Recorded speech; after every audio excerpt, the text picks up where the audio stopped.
At T-Mobile, our critical mission is providing unparalleled 5G coverage for when connectivity is mission critical. Introducing T-Priority, America's best 5G network experience for first responders, even in times of congestion. More capacity, faster speeds, better coverage. T-Priority from T-Mobile, built for tomorrow's emergencies, ready today. Discover more at t-priority.com. For qualifying organizations on eligible rate plans, coverage not available in some areas and may be impacted by emergencies. To The Late Show, I'm your host, Stephen Colbert. So Elon is hurting, but Trump's got his back. The president posted this morning that the left has conspired to illegally and collusively boycott Tesla. How do you illegally boycott something? Buying things is optional. Trump personally fought the Tesla boycott today. He had them line up 5 Teslas in the White House driveway so Trump and Elon could shoot a car commercial on government property. Wow. I get on this other side. That's beautiful. This is a different panel than I've had. Everything's computer. You're right, Mr. President. Everything is computer. Which is also the name of the Russian knockoff of The Matrix. In the end, Trump purchased a Tesla Model S, but there's a catch. I'm going to buy one. Now, here's the bad news. I'm not allowed to drive because I haven't driven a car in a long time, and I love to drive cars. But I'm going to have it at the White House, and I'm going to let my staff use it. I'm going to let people at the place use it. Yes. I just hope he warns the people at the place that everything is computer. Of course, all of this was to shore up Elon's fading brand, and Trump almost got the name right. I love Tesla.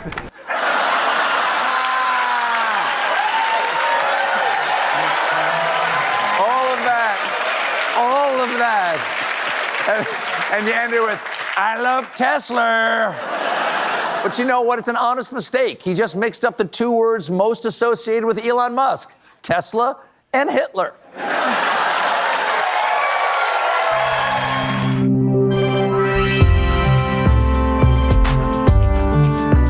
Welcome to Quiet Riot, the podcast where politics meets intelligent rebellion. I'm Alex Andreou. And I'm Naomi Smith, here with Alex to help you cut through the noise, to bring you sharp analysis and deep dives into the issues shaping our world with a healthy mix of insight and irreverence. We tackle everything from the global to the domestic and the local, bringing you the facts without the posturing. Expect lively debate and a dose of much-needed clarity in the chaos. So hunker down, turn the volume up, and join us as we begin another Quiet Riot. Quiet Riot. Hello and welcome to Quiet Riot. I'm Alex. And I'm Naomi.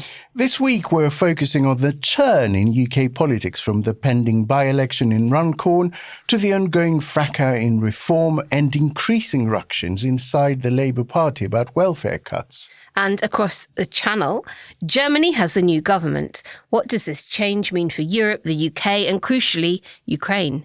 With tensions over trade, security, and post-Brexit relations still simmering, what will Germany's role be in shaping the new future of the EU? To help us break it all down, we're thrilled to be rejoined by a very special guest, Annette Dittert, veteran journalist, author, and expert on all things Germany and Britain. Welcome, Annette. Thank you so much for that kind introduction.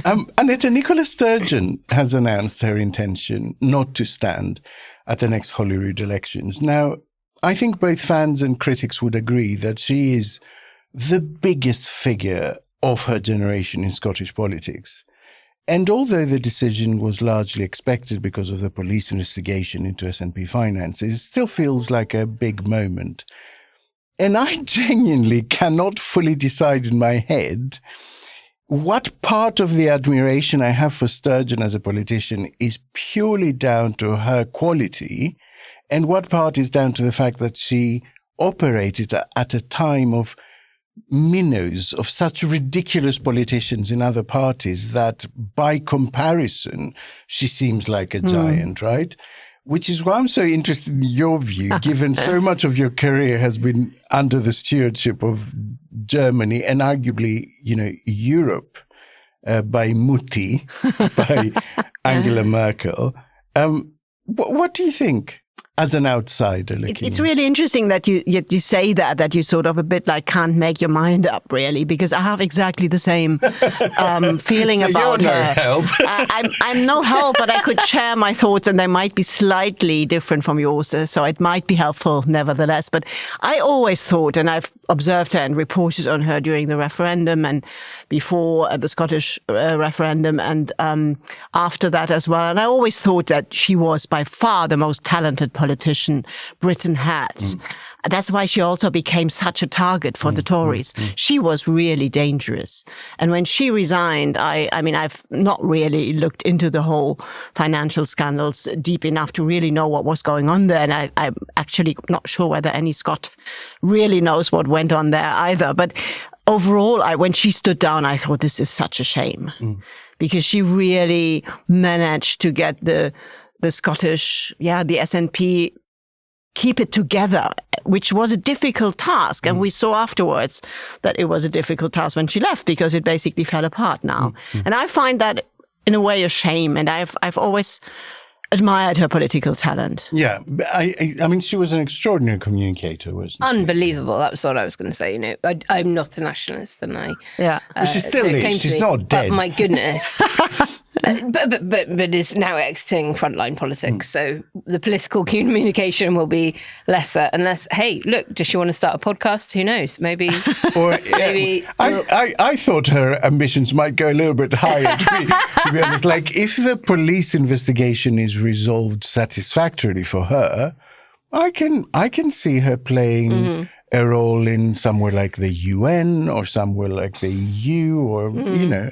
But I remember in 2016 in the referendum, Scotland had these brilliant women who were pro-European from different parties who were all such effective communicators. And you think about Ruth Davidson, as well as Nicola Sturgeon, people like Kezia Dugdale as well. There was just that cohort of superbly excellent Scottish women politicians, and I miss them. So shall I ask one last question on this? Because again, it relates both to Sturgeon, I think, and to Merkel. Isn't part of a leader's mission to leave a party in good order behind them with a nice pool of talent to choose a successor from? Because the problem with having such a dominant figure is that once they go, the void is so huge that the party falls apart a little bit. Yes, we both say yes. I mean, if you say that's a crucial point when judging their success or not in hindsight, then both Merkel and Sturgeon clearly failed because Merkel never managed to get a successor in place, and the party was in a very difficult state after she left. And I mean, Sturgeon, it's the same basically. Succession planning is a key part of governance of any organisation. That's why you have nomination committees on, listed company boards and things like that. And Gordon Brown was probably the person in the Labour movement who quashed talent coming up underneath him more than Blair certainly had done. And I think we felt that when he then left in 2010. So I don't think it's just... I hear that a lot and I believe it. But it's fascinating. I find it fascinating given their outward personality. And I'm very fond of him. But I would have expected the opposite, right? I would have expected Blair to be the much more autocratic figure that kept everyone down and Brown to be the more... I think if Brown hadn't had to wait such a long time. Yeah. But it was once he was there, he was like, well, I'm going nowhere. No one challenged me. Quiet, riot. There's always a period in the electoral cycle when things feel swirly. Polls change daily, opinions seem all over the shop, focus groups contain a lot of howevers, and voters seem to have their hand on the gear stick, ready to go forward or throw it in reverse. It doesn't usually come this early on in a government's tenure, but I think the combination of a few misfires from the Labour government and global affairs being thrown in disarray by Trump has acted as a catalyst. And I think it is important to take a breath, take stock, and try to detect patterns in what seems quite random. Now, attention of pretty much everyone seems to be turning to the upcoming spring statement by Rachel Reeves. So can we unpack a few of its more notable elements? First of all, resentment seems to be brewing within Labour about rumoured welfare cuts. How likely do you think is a big rebellion, Naomi? Well, I think as ever, the tensions appear to be coming from the lack of clarity about which bits of the welfare state are for the chop. Few disagree that we do have a problem with this enormous cohort of young adults not in education, employment or training. You're not going to hear many people arguing in favour of keeping those numbers high, but very few, certainly on the Labour benches, seem to think that benefits like PIP, personal independent payments for those who simply cannot work should be slashed. When we talk about Labour, let's talk about the wider movement of Labour. And now you've got the unions getting involved, and notably the TUC, who don't often get into debates with government because they represent all of the unions and they pick very carefully the issues that they weighed in on. And General Secretary Paul Novak has really robustly cautioned Starmer not to take aim at those on PIP. So PIP at the moment seems to be the thing within the welfare budget that are concerning people. And Starmer has refused to be drawn on the specifics of it yet, certainly not at PMQs today, and has said cuts will be in line with Labour values and that the Labour Party is a party of work. And that's then when he pivots to talking about getting people into work. And all of that is making lots of his backbench MPs and voters around the country jumpy, because taking tough decisions and blaming the inheritance of 14 years of Tory economic mismanagement can feel like a proxy for punching down on those least able to absorb the blow. So as I say, we don't know the detail yet, and the detail will determine the size of any rebellion. One rumour is that Reeves will do what even austerity Osborne never did, and that's to freeze inflationary rises to PIP, effectively making recipients poorer in real terms year on year. And when you combine that, if it does indeed happen, with the 2-child benefit cap and cuts to winter fuel allowances and the slashing of foreign aid, it is making it increasingly difficult for those who believe in a strong state to keep defending the government on it.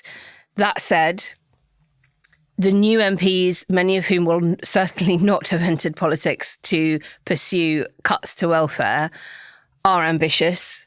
They've seen people like Richard Bergen be suspended from the whip for rebelling. They won't want that to happen to them. They will want to be seen for junior ministerial jobs over the course of the next few years. I suspect in reality it will end up being quite low. There is a PLP. I think all of the PLP have been invited to Downing Street for a briefing on all of this. That will probably happen, and we'll get leaks from that before the show goes out. And it may well be that some of their worst fears are tempered at that meeting, and we see a very small rebellion. Yeah. Annette, this is an issue, I think, faced by centre-left parties everywhere. And there is objectively, factually, a problem in the UK right now. Like, we are an outlier in terms of recovery of people getting back into work post-pandemic. We are, I think, the only country of sort of the advanced Western economies whose workforce is not at the levels that it was pre-pandemic. And so any attempt to skew the system towards kind of pressuring, I guess, employment participation is seen as cruel. Is there a balance to be found? Or is this just one of those things where you make your reforms and accept that you're going to get a lot of stick from your own side for them? I mean, I think Labour has to make reforms and tackle this problem. But I think what I'm missing is that they don't address the causes for this, which is largely social inequality. I mean, you have a kind of poverty and unhealthy population that automatically is affected way more by post-pandemic effects. And I think what I'm missing is a clear narrative by Starmer saying, yes, we have to do unpleasant things, but we will also tackle the root causes for that. So just sound a bit more Labour-y and not like a Tory government, because increasingly when I do interview Labour voters, they're increasingly in despair and don't know where and what to vote next time. They're not there. Most of them don't want to vote for reform yet, but increasingly, especially younger Brits I do interview, do not want to vote for Labour again because they feel they voted for a Tory government. And Alex, you made the point before we came on air about all of this, that substantive reform comes with a price tag if you're serious about it, and it's not just a slash and burn attempt to reduce. You're so naughty. That was off the record. I am joking.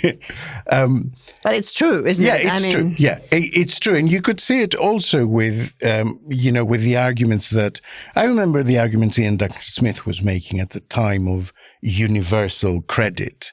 And, it was interesting to go back and look at what he had been saying about universal credit before they were in government. And what he had been saying is that to do this properly is going to cost a lot more money in the short term, but you're doing it in order to fix the system for the long term.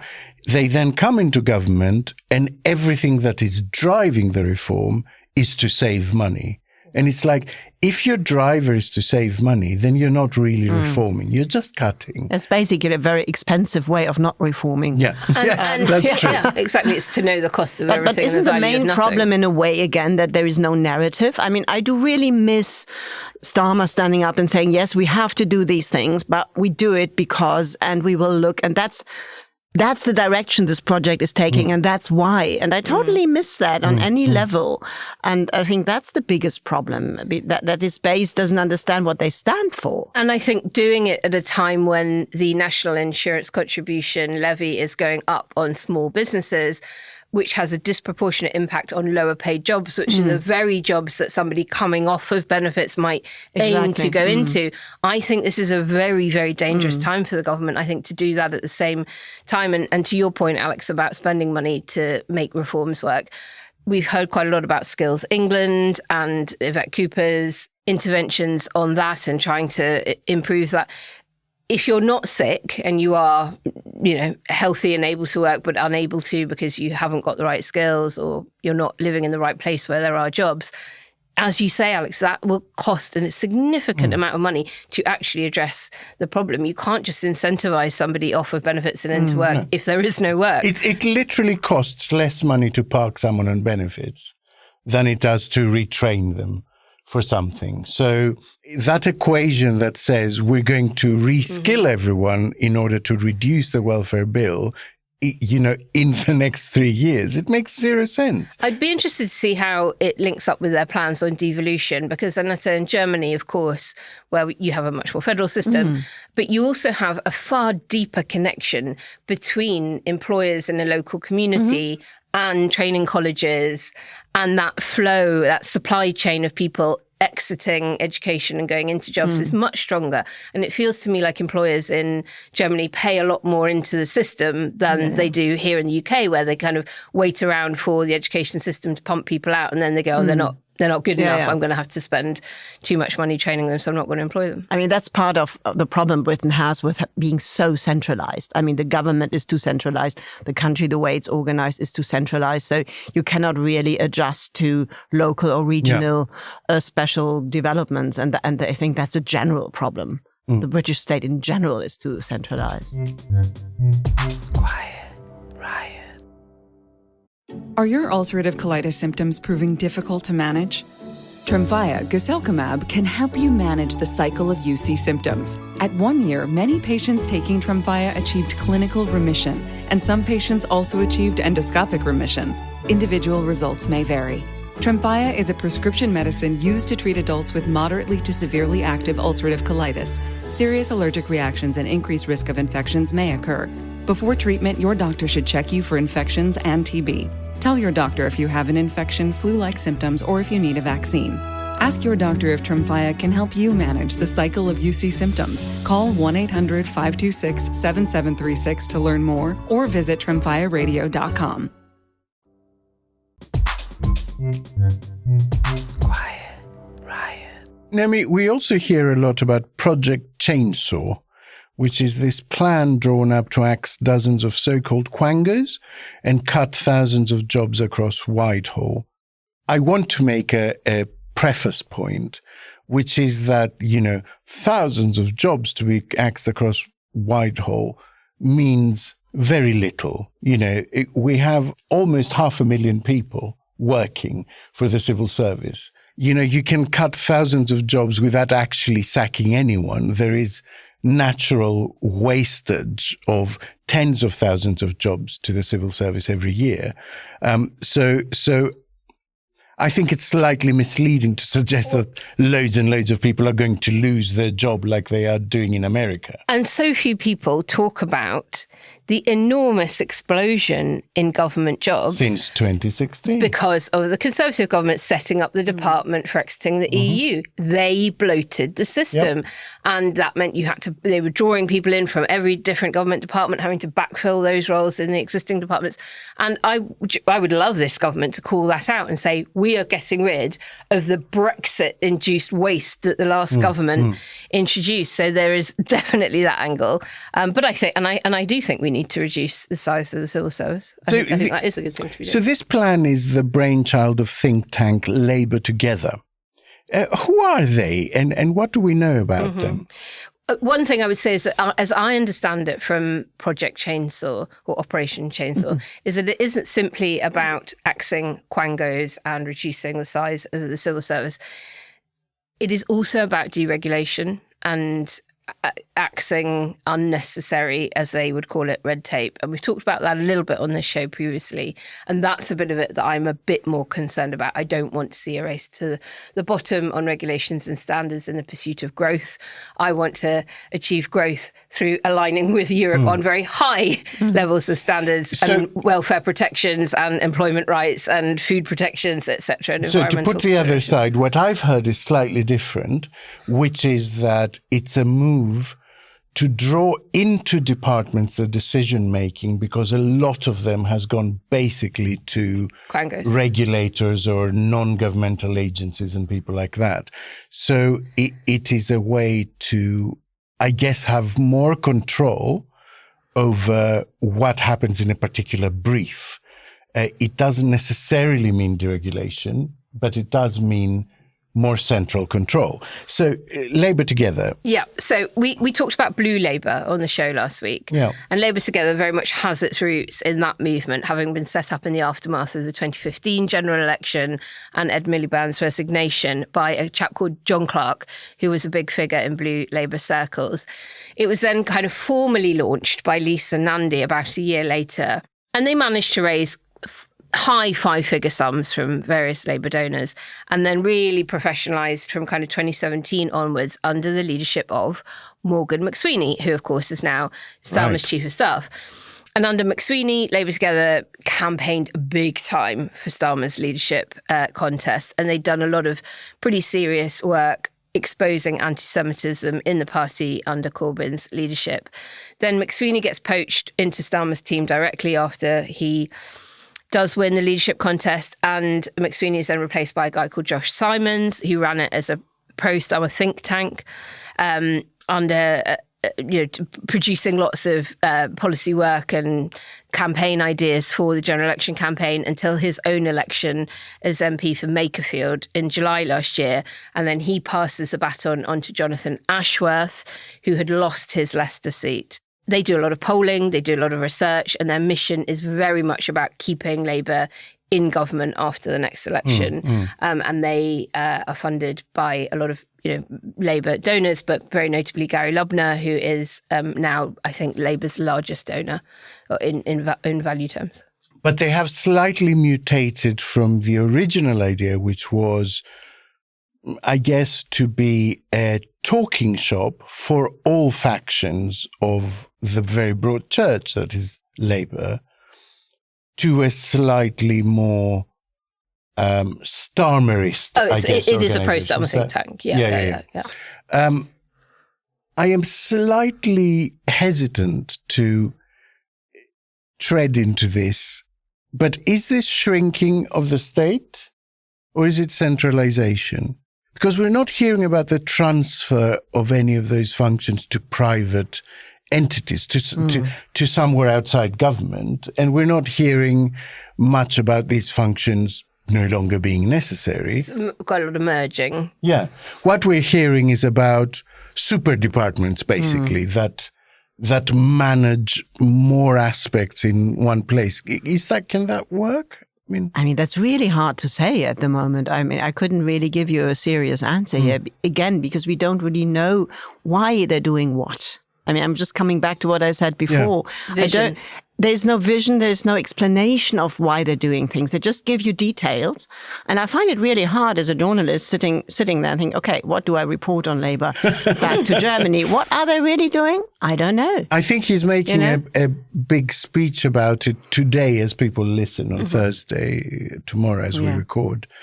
But I suspect it won't contain what you're looking for, which is this overall mission. Yeah, whenever he explains things, I just end up thinking, okay, what was that again now? I mean, the lack of being a good narrator, I think, is the biggest underlying problem this Labour government has. Because it's very possible that there is a very good intention and a purpose behind that. We're just not told about it. I think it's philosophical. I really do. I think Starmer has made a category error because his diagnosis was initially correct when he articulated the idea that people have had enough of words and they want to actually see what you do. Yes. Right?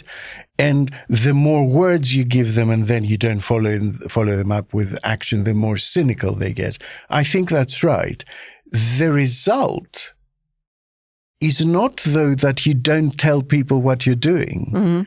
You know? No. The result is that you do both, that you follow up the story, the mission with action. Yeah. It's not that you take away any sense of promise, any sense of hope, any sense of horizon, you know? Yeah, Where is it we're going? Where are we going and why? And I mean, I do not think that this is part of his plan. I mean, he says he wants to deliver, but I think it's a fundamental deficiency of himself as a narrator. He just can't do it. And that's the problem, I think. But he can read a fucking speech someone writes for him, right? I don't know why won't someone just decide to write that speech for him? I have no idea. Maybe because they sort of got lost in the details themselves. Yeah. Now, Kemi Badenoch said during PMQs that the coming statement is really an emergency budget in disguise. Let's have a little listen. They are making mistakes with this budget, and that's why in 2 weeks the Chancellor will come to this House to present an emergency budget the Prime Minister said we would not need. They will try and make out it's because of global events, but the truth is they trash the economy with their bad choices. Will he use the emergency budget to fix the mess he's made? Mr. Speaker, inflation under them 11%, £22 billion black hole, a mini budget that made us the laughing stock of the world, and they want to give lectures on the economy to us. No, thank you very much. Can you maintain the convention of cross-party support on national security matters while attacking any attempt to raise money for defence?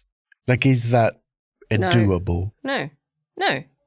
So what's she supposed to do? Just support the spring statement? Yes, she should.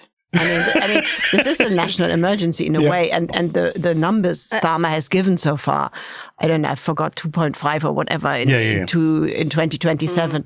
This is not enough.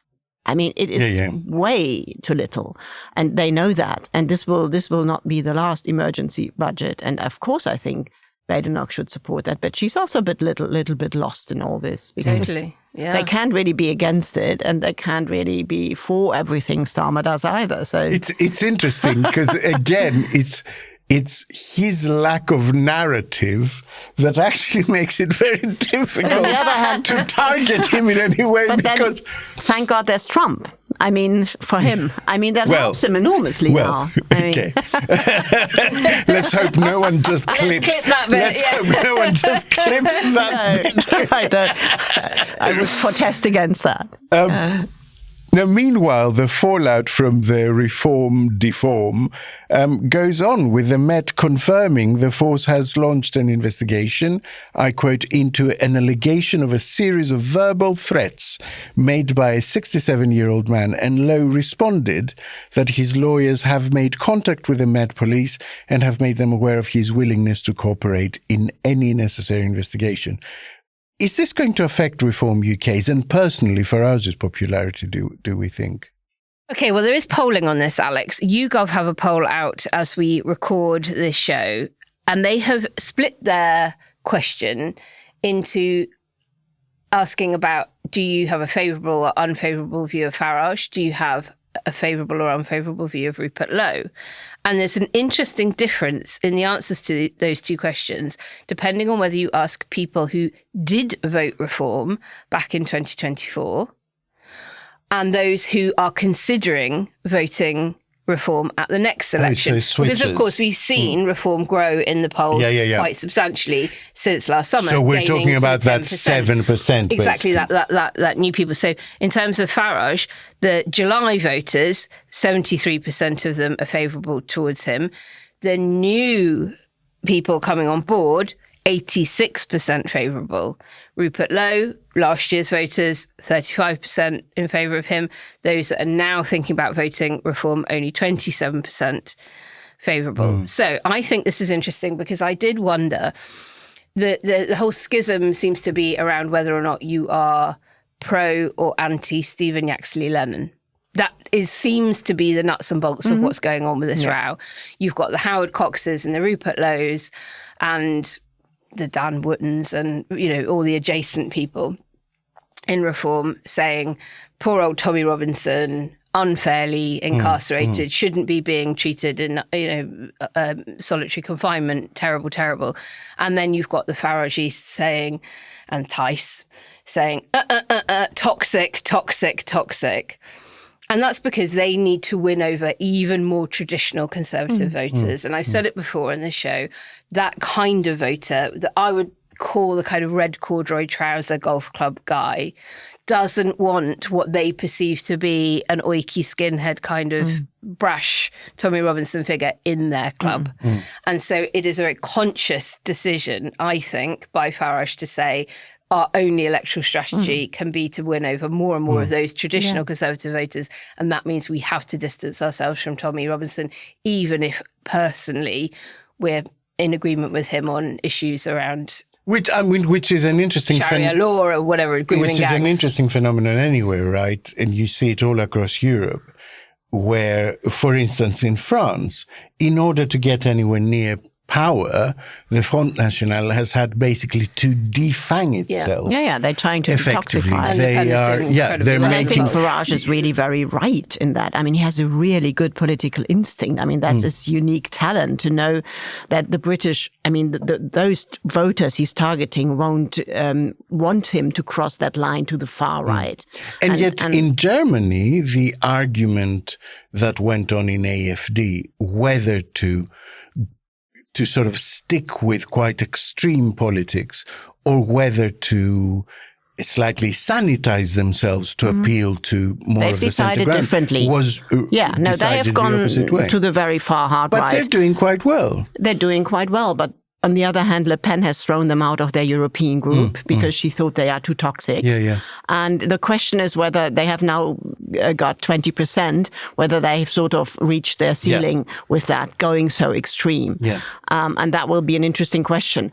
What I found really interesting was with this whole row between Lowe and Farage, the center of this whole row was about Lowe using the word repatriation, which is sort of in German, remigration, remigration. And mass deportation. That's the idea of the AfD, and that's what makes them so extreme, to deport people with an immigration background, even if they have a German passport.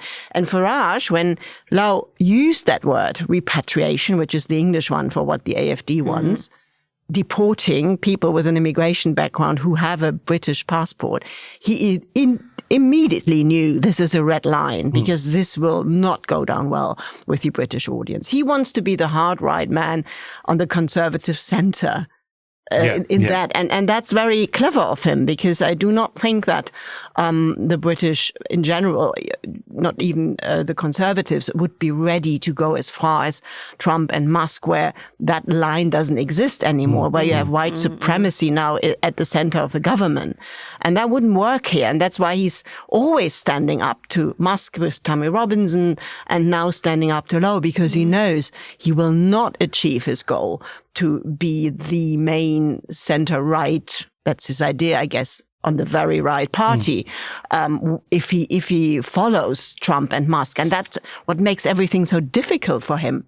And that's why I said, thank God there is Trump for Starmer, because that helps him massively, Starmer. Yes, they can just sit back now and watch this yes, I think it sort of happily. It sort of brings that brand of populism from theory to reality, right? Yeah. It gives you a real marker of what happens when you go down that road. So what do you think is going to happen, Naomi? Is he off to UKIP? Is there going to be another party? Could be Reclaim. And Musk is apparently talking up Lawrence Fox now and thinking that might be somewhere he can put his money. So who knows? Who knows? What a bin fire that would be. Total bin fire. And look, the far right are getting very anxious about this split internally, and it depressing activists. And Rupert Lowe was very popular with a lot of activists, as is people like Howard Cox and others. So those that haven't yet sort of severed their links with Reform and still hope to have a career within them, people like Alex Phillips, Darren Grimes, who's now also left GB News and wants to be selected as a Reform candidate. GB News is too woke. Yeah, it is. It is. They're all now Talk TV and saying and GB Reform. News. Yep. And Reform is too woke, and obviously. how dare GB News comply with Ofcom rules and curtail my freedom of speech. But they are all very worried about this schism. Like, not now, everybody. Do you think MAGA movement, if it had split, would have delivered this historic victory? No. So we've got to toe the line. We've all got to, suck it up and keep the team together. But Rupert Lowe's really, really pissed off, and I think he's not going to go quietly. Insert popcorn gif, I think. Now, there's also a by-election in Runcorn and Helsby, to give it its full name, probably on the same day as the local elections, we think in May. It is seen as a bit of a Labour reform showdown. What do we know about it, Naomi? Well, we don't know the date yet, and we probably will know by the time the show goes out, but we don't know when we're recording it who the candidates are. Labour and Reform are kind of in the closing stages of doing their selection.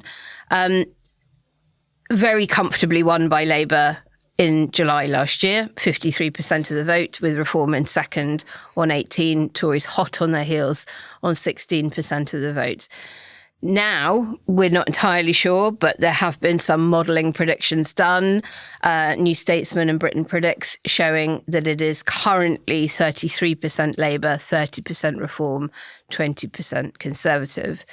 So one hopes that the Conservatives run a good game and split that vote on the right, but Reform want this. And this is a first big test of their rise in popularity in the polls. Can they turn that into another by-election victory? Will they copy the Lib Dem model of opposition party going hell for leather in a by-election where they can throw their national resource at one seat? Yes, they will. What Labour are telling me is that it is beginning to cut through on the doorsteps, that Farage and his party are aligned with Trump and Putin. Then it's clearly going to be what they slap all over their leaflets, particularly if Reform selects Aaron Banks, which was the rumour that they were going to do. Let me tell you, there is a campaign van driving around Runcorn at the moment, lit up with a sort of, one of those big computerized vans, boards, a black and white image of Nigel Farage and the words "Fighting for Putin." Driving around. Now, that's partly because before the election is officially called, you can spend money as a third-party campaigner. Once the election is called, then all the spending rules kick in, and third-party campaigns can only spend £700. So they'll expect a lot more of that until it's formally called. The Labour issue, though, is going to be, if it is that close with reform, they are going to need to squeeze some of those Lib Dem and Green votes. There's not much there. There's about 11-12% of the vote there to be squeezed. But they're going to need to do that. And doing that at a time when you are cutting foreign aid, when you're potentially cutting welfare, etc., that is a very, very hard sell to ask somebody to hold their nose and vote for you to stop the other guy when you're doing this. So I think it's going to be an absolutely fascinating by-election to watch and potentially quite worrying for those of us who don't want to see reform on the ascendancy. I guess the difference with a lot of the by-elections we've seen in the last 2 years is that this is a vital one for the Tories too, isn't it? Like they will want to throw everything at this in order to come at least second. Yeah. Yes, and good. Please do it.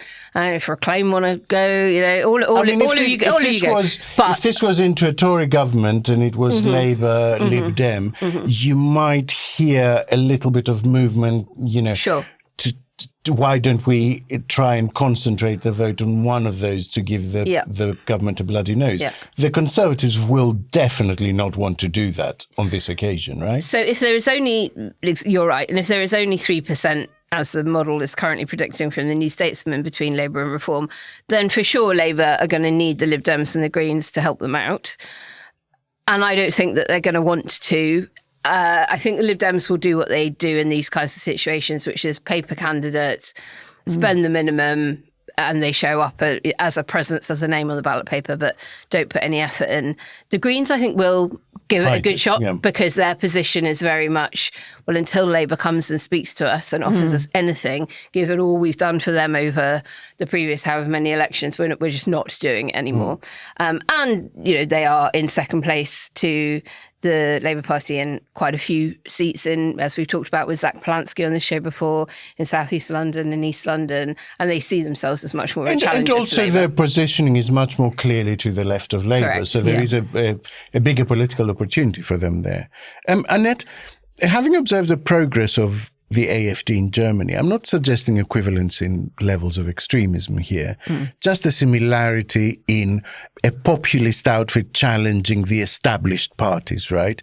How important would it be to interrupt that narrative of gathering momentum?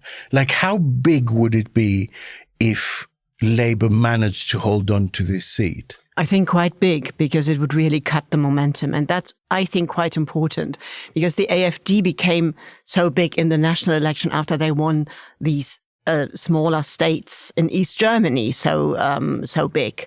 And that sort of created this narrative that they are on the forefront and that they have the momentum. It didn't really materialize in the end. I mean, the 20% they gained now in the election, in the general election, was more or less what was predicted.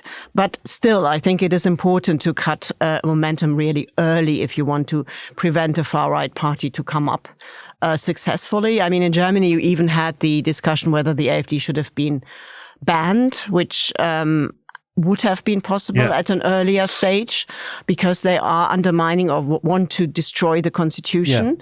I mean, they say that quite openly. The Golden Dawn direction, exactly. Greece went down that. But they didn't do that when they were smaller, because there was an attempt with another far-right party earlier in Germany. And in the end, the Constitutional Court decided against it, because the judges there said that far-right party, it wasn't the AfD, it was the NPD at the time, is too small and too irrelevant, so it's not worth trying to ban them.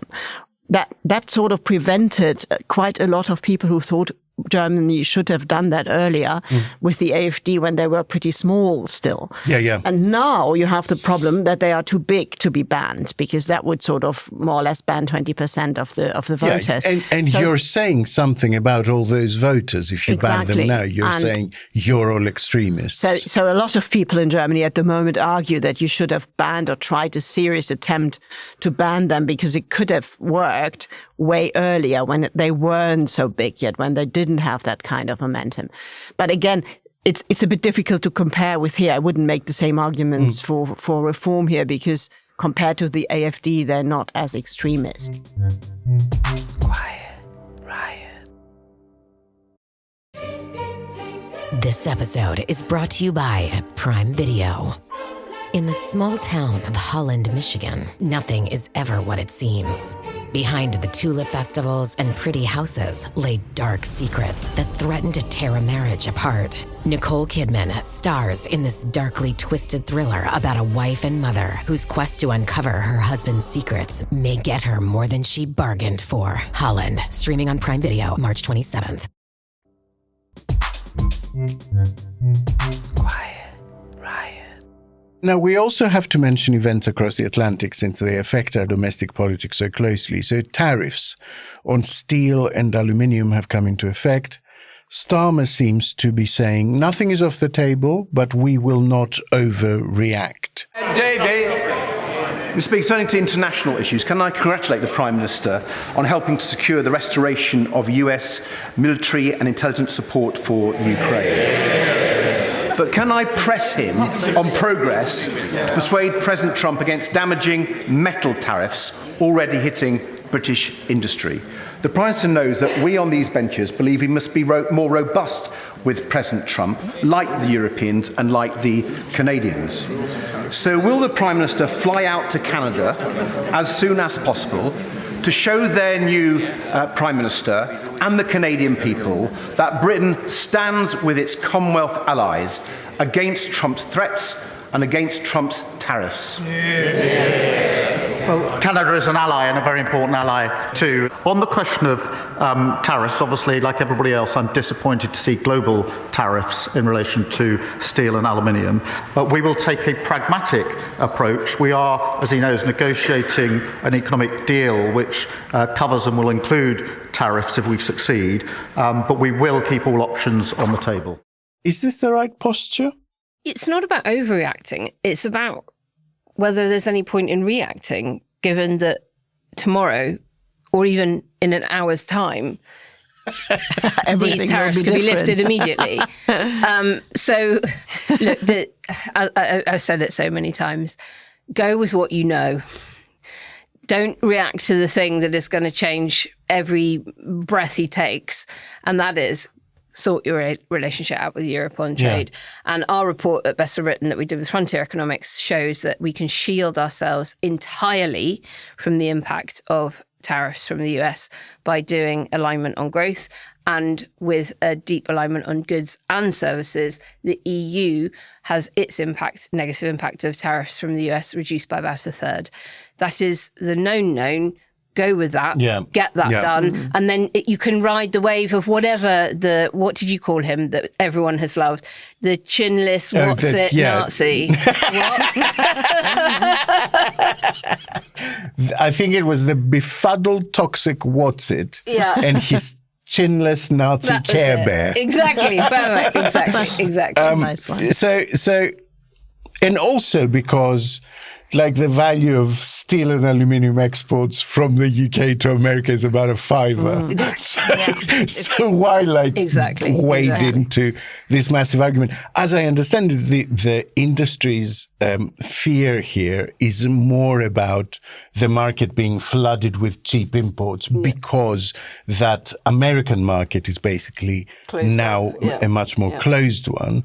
But you can take unilateral action to prevent that from happening. That's UK based. Indeed. And especially, like maybe there is a Brexit benefit to be had in all this, which is we're no longer bound by state aid rules. So if you want to support your steel industry for a short bridging period, you can. I also think that politically, it's very helpful that the UK wasn't given an exemption, particularly because of Northern Ireland being in this odd position of being within the single market for goods, but still technically part of the UK, which would have had a big political upheaval. And if people haven't listened to the bonus episode we did on Ireland this week with Mary C. Murphy, please go and have a listen, because she was excellent. It was really good, actually. Now, finally. That was a surprise. No, I mean... Actually, for once, Naomi, it was all right. No, actually, what I meant was much more offensive. It's like, I didn't think I cared so much about Irish politics, but it was interesting.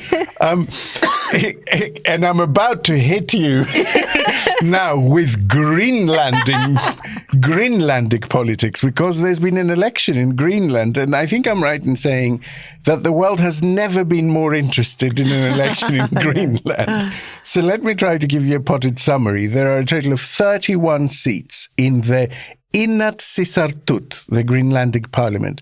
16 seats are needed for a majority. The Democrats replaced Inuit Ataqatigiit, Well done. which is the party of the former Prime Minister, Mute Egede, as the biggest party. Now, the result is seen as a bit of an earthquake in Greenlandic politics. How long did you practice to pronounce that so well? And it surprised even the leader of the Democrats, Jens Fredrik Nielsen, who now looks set to be the next PM, leading a coalition there. And the election has also led to a doubling of seats for the Nalerak, which is the party most open to US collaboration, and it supports a snap vote on independence, making it the second biggest party by 3 seats. The party, which has never before secured so many seats, they won 10, an increase of 7 on the last election, and 3 more than their previous record.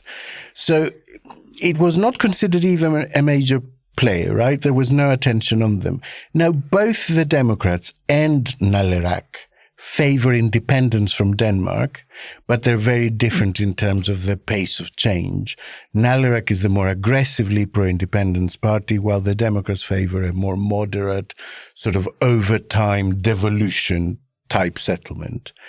So come on then, give me your hottest take on the Greenland election. What does it mean, Annette? I mean, yeah, as we're all experts on Greenland, I would just say it just went okay in a way, because this Nielsen guy, I mean, he's for independence light, which is probably a very reasonable stance given how much money Greenland gets from Denmark at the moment still. And they can't do that faster than he suggests, I think. But I mean, as I said, we're all experts on Greenland. I don't really know. I just think it went okay. Yeah. Well, I mean, look, it was good to see Trump lose an election. Exactly. That was good. Yeah. I personally don't know why you'd want to risk independence from the EU from an EU country quite at this time of intense geopolitical upheaval and lots of threats Well, maybe from they're Trump not. wanting Maybe they to... can carve out a sort of Iceland. Exactly. I mean, it's not that they really like the great. Danish. I mean, there has been a long-standing fight about their independence. I mean, that's a whole other story. But I think at the moment, this was probably quite a reasonable result for them. But it was a real upset for the leftist Prime Minister, whose name you pronounce much better than I'm We'll going not try again. because he fell to third. And with Egede, with its coalition partner, they got about 36% of the vote between them, compared with 66% 4 years ago. So that's really quite a marked drop. This is the Trump effect. It has boosted independence talk in Greenland. That's like 5 people changing their vote in Greenland, isn't it? Well, what was the electorate? It was about 50,000, and about 40,000 turned out to vote. I think they're under the 1 seat, 1 vote system. It was a proportionate system, yeah. But yeah, look, Trump's remarks have boosted independence talks in Greenland, and it did force all of the candidates to favour an eventual split from Denmark and lay out a vision of sovereignty and what that might look like. And lots of local experts because I knew Alex was going to ask me this, I did some research quickly, and local experts seem to be saying that independence could strengthen Trump's hand because it would make Greenland so much easier to influence. Hence my opening thing about, guys, I'm not sure now's the right time to sort of sever links with Denmark, who are an EU member country and would be backed up hopefully by other EU member states if Trump did do something particularly egregious. Terrific. Well, I think we've covered everything, quite literally. So you've got a call to action, I do. you? And one topic that we haven't covered, of course, is the horrific incident in the North Sea. Yeah. And given the scale of the environmental disaster that's almost certainly taking place there now, just off the coast of Hull. I'd like to ask our listeners to support the Yorkshire Wildlife Trust, because they're very much at the forefront of protecting marine life in the area. They've been highlighting the potential impact that the resulting pollution could have on incredibly important migrating seabirds. There's a lot of colonies there nesting at the moment, still doing their winter migration. There are grey seals, porpoises, loads of fish, all sorts of wonderful marine life systems happening in and around that part of the sea. So I think we need to help them. You can volunteer for them. They'll be doing cleanups if people want a weekend on a beach doing that kind of stuff. Give your life a sense of donate. Purpose. And we'll leave a link in the show notes. Quiet Riot. This episode is brought to you by Honda. Introducing the all-new, all-terrain Honda Passport Trail Sport, the most off-road capable Honda Passport Honda has ever dreamt up. The Passport features increased ground clearance, roof rails on all trims, and available specially developed all-terrain tires. And you'll stay comfortable with tri-zone climate control and available features like heated and ventilated front seats and a panoramic moonroof. Learn more at honda.com/passport. Quiet Riot. Having had a week off the feature, I am delighted to pass back the baton of tofu to Alex for this week's Wokey Dokey. Oh dear. Wokey Dokey.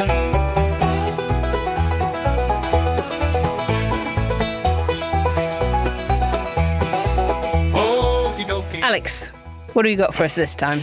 So there was only ever going to be one winner this week, I'm afraid, and it has been suggested by a veritable army of quiet rioters. Tens of thousands of posts and photos have been marked for deletion at the US Defense Department in order to purge diversity, equity, and inclusion, DEI in short, content. So the Associated Press obtained and published a database confirmed by US officials that includes tens of thousands of items flagged for removal across every military branch, every website, every social media post. One official estimate is that the total will be up to 100,000 items. Now, the vast majority of the Pentagon purge is basically targeting women, minorities, includes notable milestones made in the military, and it also removes a large number of posts that mention basically any kind of commemoration, Black History, Hispanic History Month, whatever. And Defense Secretary Pete Hegseth had given the military until Wednesday, today, as we record, to do this.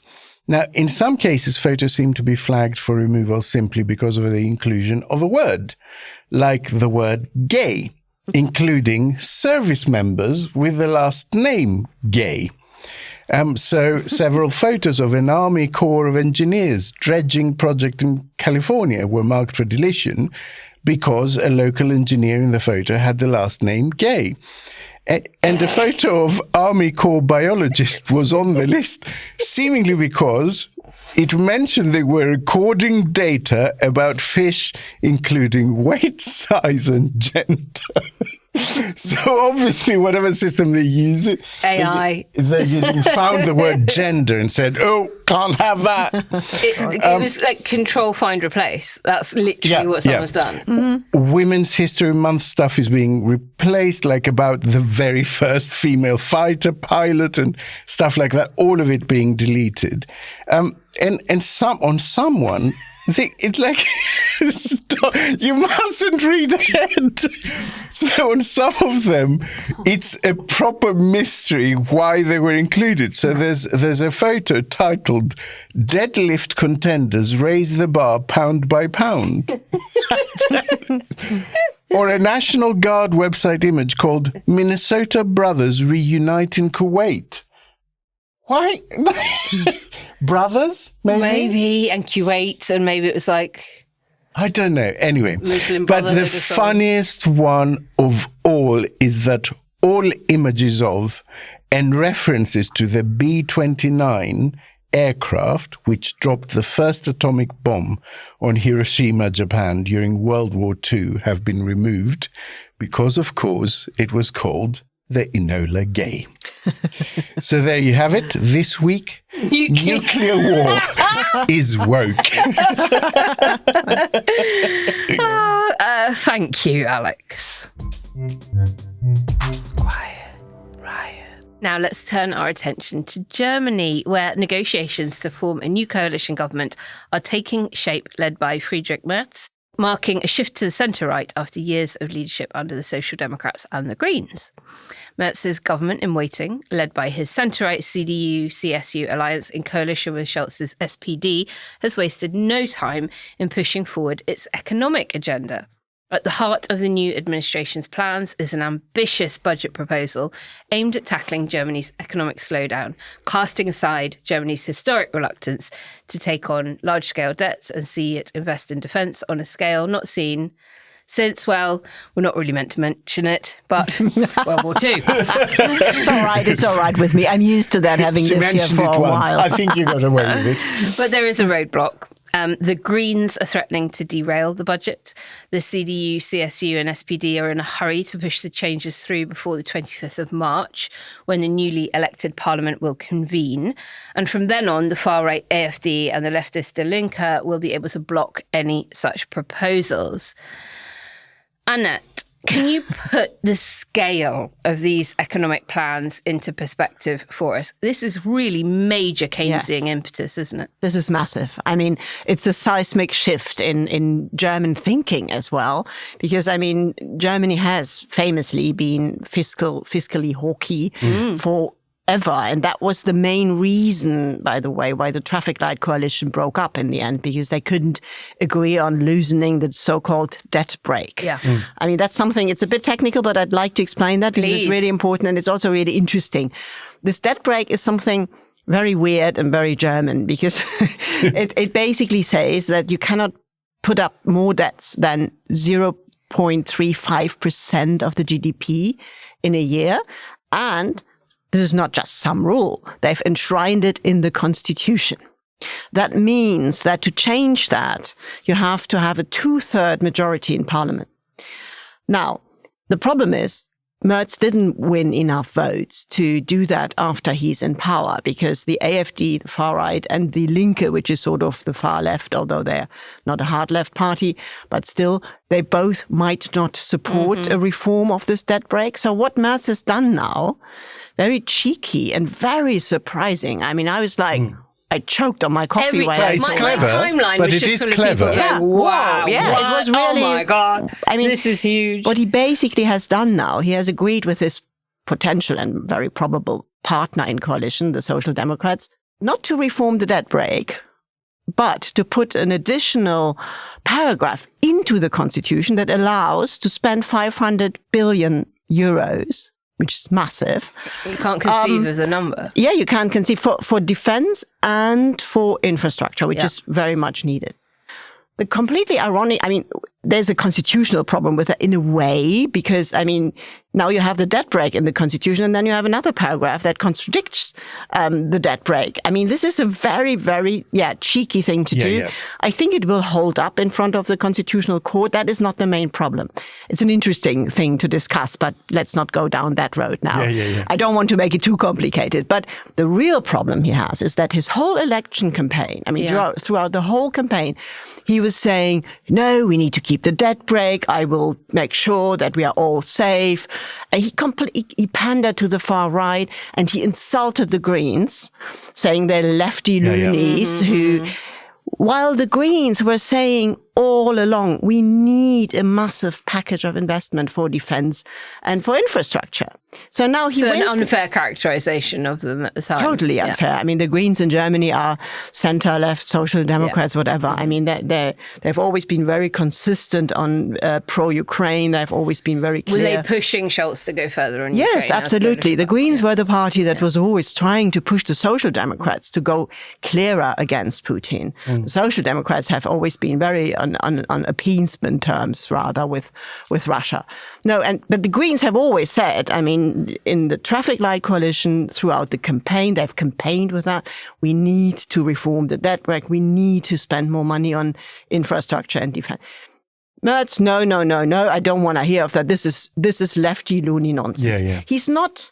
And like he's changing it. A week later. But they're also saying they will now vote against it. I was because they have enough of this nonsense. I mean, what are their primary objections? It can't just be you are nasty to us. So we're not going. You know what? I mean, that certainly plays a role because I mean, there has been. I mean, they have been really hurt, and that was really. And it's also really weird. You campaign for something, and then suddenly a week later, your opponent who has told you a lefty loony for campaigning for that. So I guess their argument is one of democratic mandate, like you didn't get the people's authorization to do this. I think that's one thing. But apart from that, their argument, and that is not unfunded, is another one, their main argument. Their main argument is that 500 billion euro is a lot of money.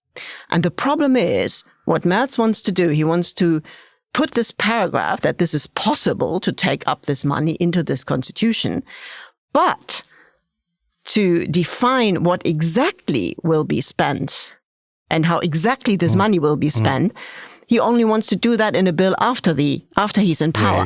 So that means he basically wants a blank check from the Greens now, who he needs to get that through, to then spend the money for whatever he thinks make sense. And there is a very funded worry, not only with the Greens, but also with other economic experts who say, but in a coalition government, if you have that much money to spend, you could as well misuse it instead of doing a proper reform, just throw it at something to make the coalition negotiations easier. So there is worries about allowing this now in the constitution while you don't really trust this coalition in the end to spend it properly, because the definition of what it will be spent for will only come once Merz is in power. And that is the main argument the Greens have, and they're not completely wrong here. But it is a huge change. I mean, I find it interesting that it was Scholz that kept talking about Zeitenwende, this change. I mean, he also put 100 billion up, but that was just enough to repair. But this is proper Zeitenwende, right? This is the real Zeitenwende now. This means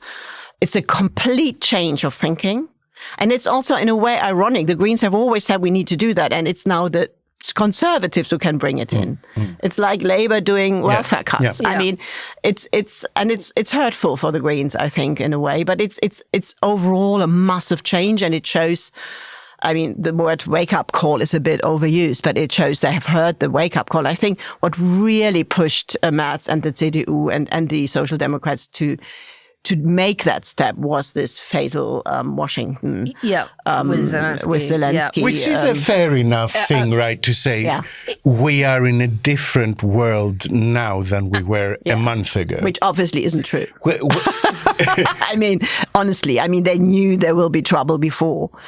Sure. But there is a difference between that and America essentially aligning itself with Russia and saying you're on your own. I mean, that's how Merz tries to argue. But if you're really honest, he's campaigned on exactly the opposite of what he's doing now. And this does erode trust. I do not think this was, I said that before the election. This is very unclever what he did, because it was always clear he would not be able to govern alone.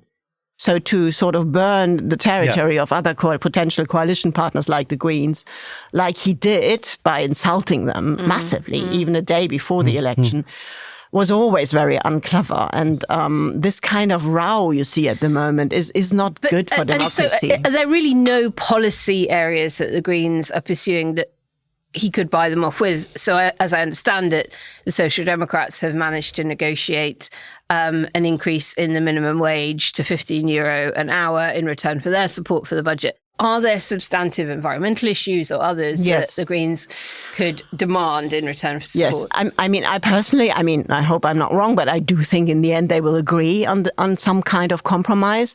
The Greens have said there has to be clearer spending goals when it comes to climate change. That hasn't even been part of it, because the Social Democrats are traditionally not very interested in that. So I think they are negotiating today. They will still probably negotiate tomorrow. But I'm pretty sure the Greens are centrist, responsible party. Yeah. They will not blow this up. I don't think so. But it has created massive problems for Merz. And I think he really needs to change his way of being a politician from stopping. He has to integrate everybody because, I mean, this is a massive change in German thinking. There is massive challenges coming up with Trump. He has to visit him. And if he behaves like he has behaved during the election campaign, not very strategic, not clever, not emotionally intelligent, then I'm a bit worried about what this will be on the global stage. Well, I was going to ask you a bit more about that. And obviously, under Scholz, Germany was criticised for being hesitant in its military support for Ukraine.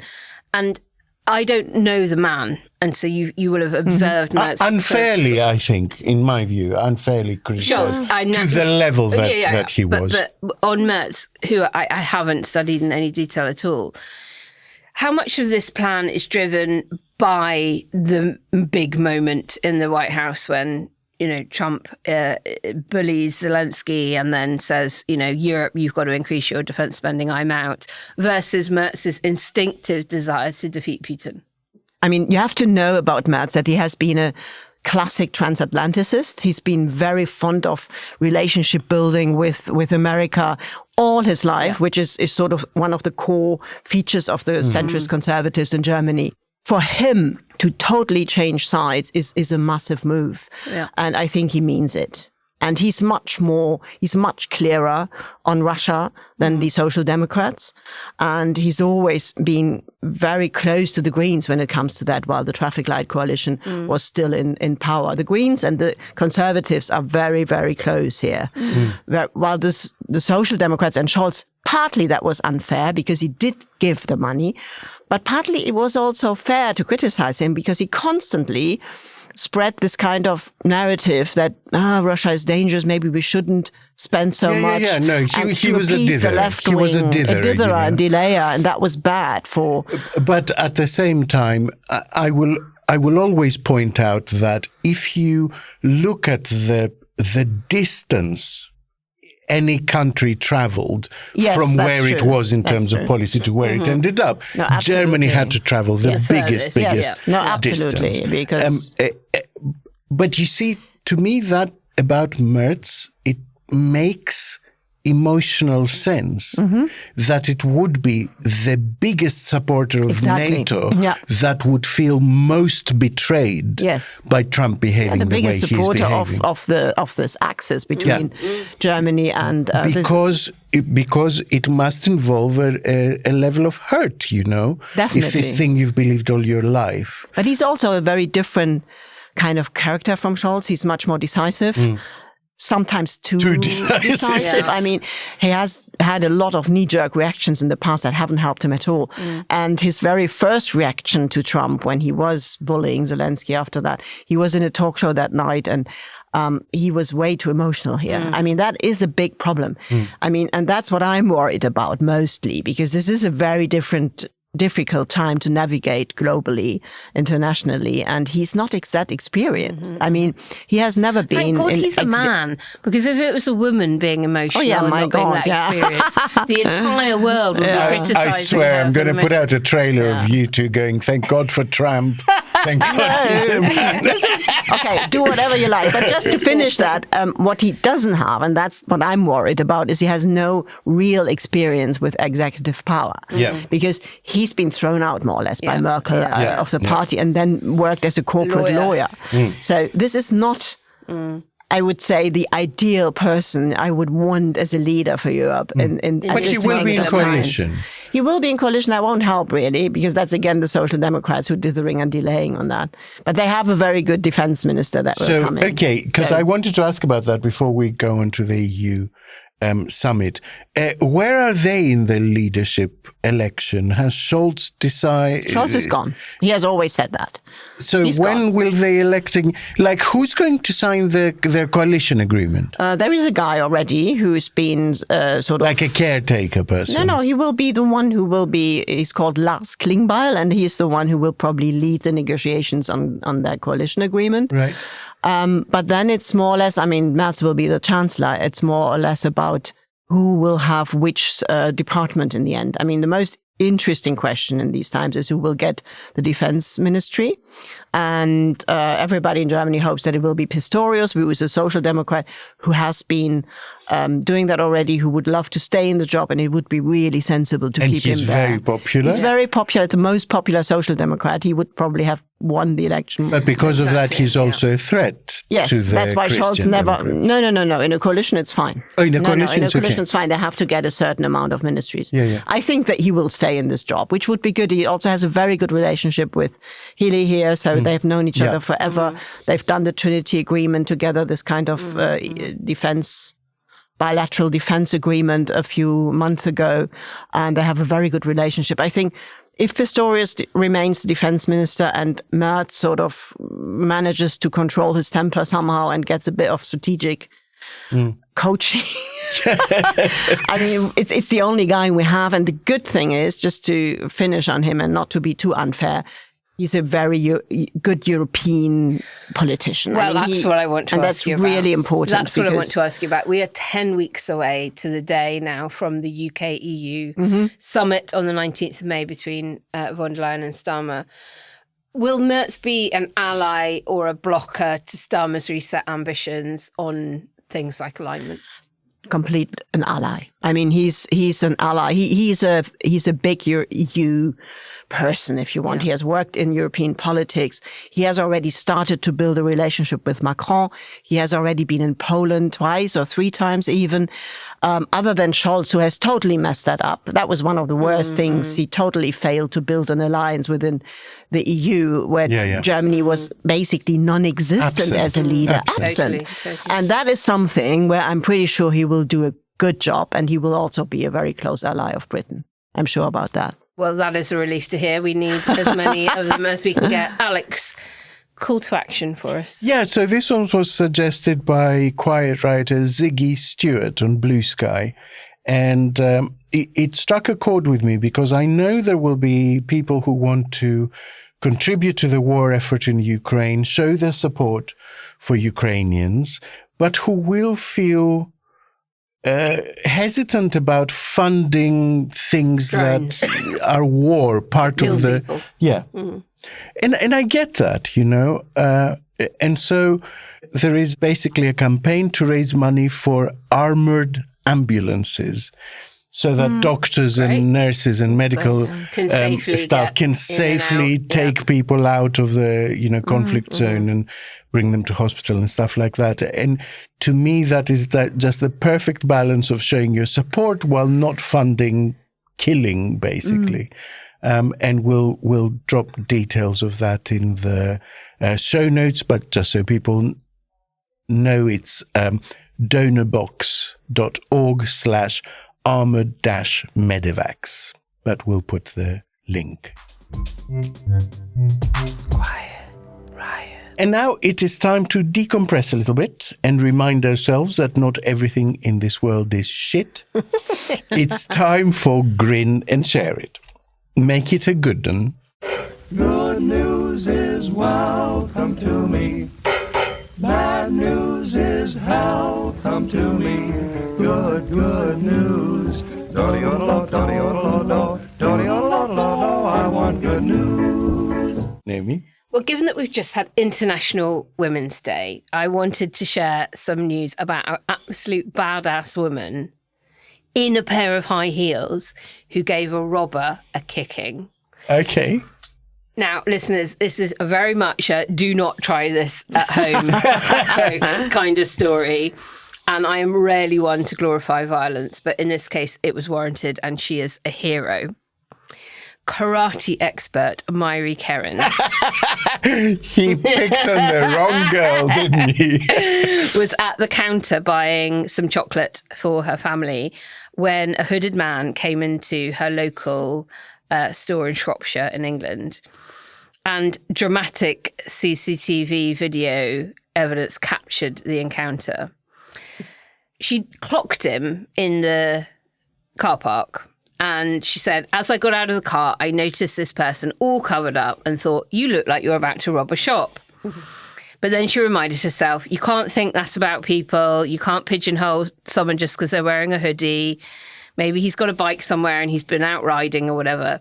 So she went into the store, browsed around, grabbed what she needed and went to pay the cashier when this bloke walks in. And she said, I heard the shopkeeper ask him, why did you put something against the door? And then I heard the guy reply, because I'm going to take your money. And he said it in a very cool and calm way and stepped forward. And she said, I could see that his pockets were full. And I thought, he's got weapons in there. And my eyes were glued to his pockets. When I saw that his left hand was still in his pocket, I took the chance. So she grabs his arm and delivers a couple of like massive kicks to his shins. He then goes running out of the store. And she receives a commendation award from the police chief superintendent of West Mercia following her heroic actions. That was earlier this month. It was the 3rd of March.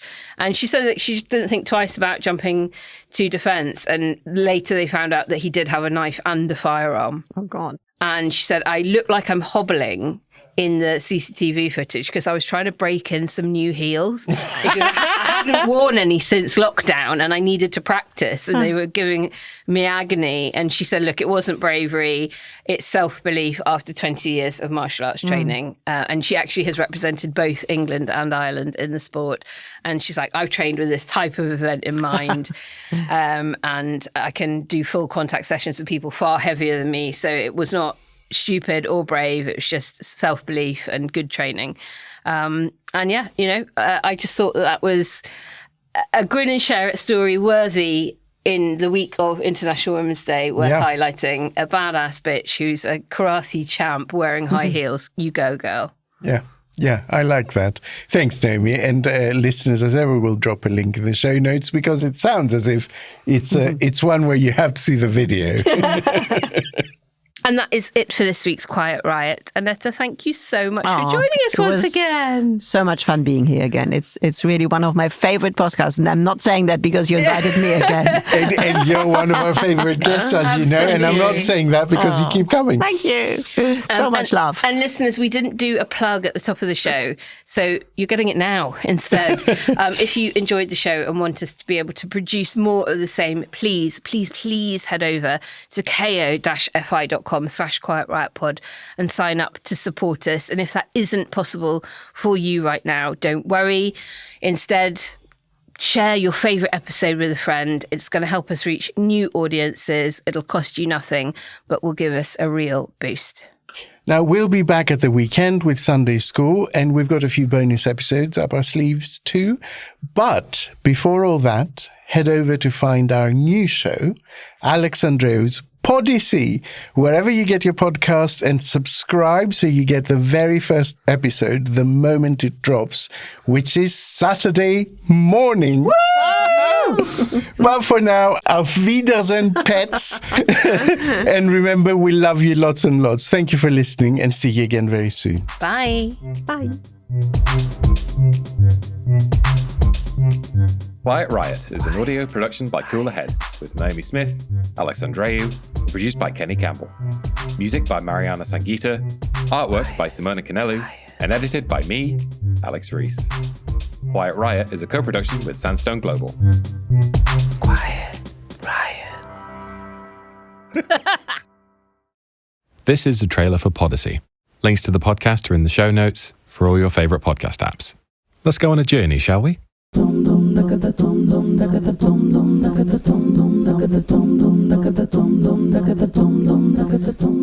Persephone and Cassandra, Atlas and Prometheus, oligarchy, plutocracy, satire, irony, hubris, nemesis, pathos, catharsis, sour grapes and blowing hot and cold, opening Pandora's box and leaving no stone unturned, the myths, tales and concepts of ancient Greece echo and reach into every aspect of modern life.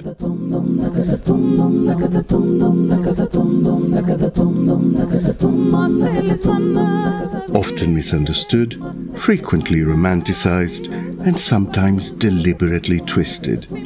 To understand their origins and truth is to get a real glimpse into the universal themes that connect us to the past and to each other. This is their story. Άμα θέλεις μάνα δίρε με, άμα θέλεις μάνα δίρε με, πάλι εγώ θα βγαίνω στην αυλή για να βλέπω τον Αλεξανδρή. Welcome to Podyssey. I'm Alex Andreou.